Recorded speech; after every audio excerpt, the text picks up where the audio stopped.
Very warm welcome this show. मैं हूं कामरान शाहिद खाकान अब्बासी साहब जो है पाकिस्तान के वज़ीर-ए-आज़म मुंतखब हो गए। इस स्टोरी पे मैं आऊंगा आपसे कुछ देर बाद, लेकिन अभी ये स्टोरी डोमिनेट कर रही है पूरे पाकिस्तान मीडिया पे। वो पाकिस्तान तहरीक इंसाफ की एमएनए आयशा गुललई के इल्जामात हैं इमरान खान साहब के ऊपर। उन्होंने उन पर बदकिरदारी का इल्जाम लगाया, आर्टिकल 62-63 लगाने का इल्जाम लगाया और पाकिस्तान तहरीक इंसाफ को अगरचे उन्होंने छोड़ दिया है, लेकिन अपनी अखलाकी जिम्मेदारी पूरी करते हुए आयशा गुललई साहिबा ने जो है वो एमएनए की सीट नहीं छोड़ी। ये जो वाकया है इसकी तफसीलात तहकीकात ऑब्वियसली पाकिस्तान तहरीक इंसाफ भी करेगी, लेकिन कल हम इमरान खान के साहब के घर पे थे बनी गाला में जब उनका इंटरव्यू रिकॉर्ड हो रहा था, और आयशा गुललई जो थी वो वहां पे आई हुई थी, और जो हमने देखा वहां पर और जो हमने सुना, मैं चाहता हूं वो भी आपको अवाम को उसके मुतालिक बताया जाए। फर्स्ट हैंड इंफॉर्मेशन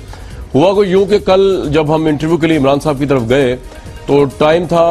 कुछ 5:30 बजे का, लेकिन वो थोड़ा सा लेट इसलिए हो गया क्योंकि उन्होंने बीबीसी वालों को टाइम दिया हुआ था पहले। तो जब वो इंटरव्यू दे रहे थे बीबीसी का तो हम भी वहीं बाहर मौजूद थे और आयशा गुललई भी वहां मौजूद थी। तो इमरान खान साहब जो थे वो इंटरव्यू दे के बीबीसी का अचानक निकले अपने ऑफिस से, और उनकी कॉरिडोर में से आगे मुलाकात हुई आयशा गुललई साहिबा से। तो उनको नहीं पता चला, हम लोग वहां खड़े हुए थे पीछे, मैं ऑब्वियसली कॉफी पी रहा था, हमारी टीम के लोग भी खड़े हुए थे। तो इमरान खान ने जिस तरीके से उनको डांटा, और वो डांटा इस बात के ऊपर कि आयशा गुललई साहिबा पर पार्टी की तरफ से ये इल्जाम था कि वो पार्लियामेंट के सेशंस को अटेंड नहीं करती, और इमरान साहब जो थे उनको ये कह रहे थे कि मैं मेरिट के ऊपर चीज़ों को देखता हूँ, मुझे आपके मुतालिक इतनी शिकायतें आ रही हैं, मैं किस किस के आगे आपको डिफेंड करता फिरूँ इस मुद्दे को लेकर। तो ये इमरान साहब का जो एटीट्यूड था वो मुझे तो बड़ा मतलब हम बाद में ये डिस्कस करते रहे, मेरी टीम के लोग भी वहां खड़े हुए थे, कि जिस तरीके से वो उनको डांट रहे थे वो ये लग ही नहीं रहा था कि वो इस चीज की बुनियाद पर डिस्टिंग्विश कर रहे हैं चीजों को कि कोई मेल एमएनए है या फीमेल एमएनए। मतलब मेरिट ऐसे होना चाहिए कि एक पार्टी का चेयरमैन जो है उसके लिए ये चीज होनी चाहिए कि अगर एक मेल मेंबर जो है वो असेंबली के सेशंस में नहीं आ रहा तो उसको तो आप डांट दें, लेकिन अगर एक फीमेल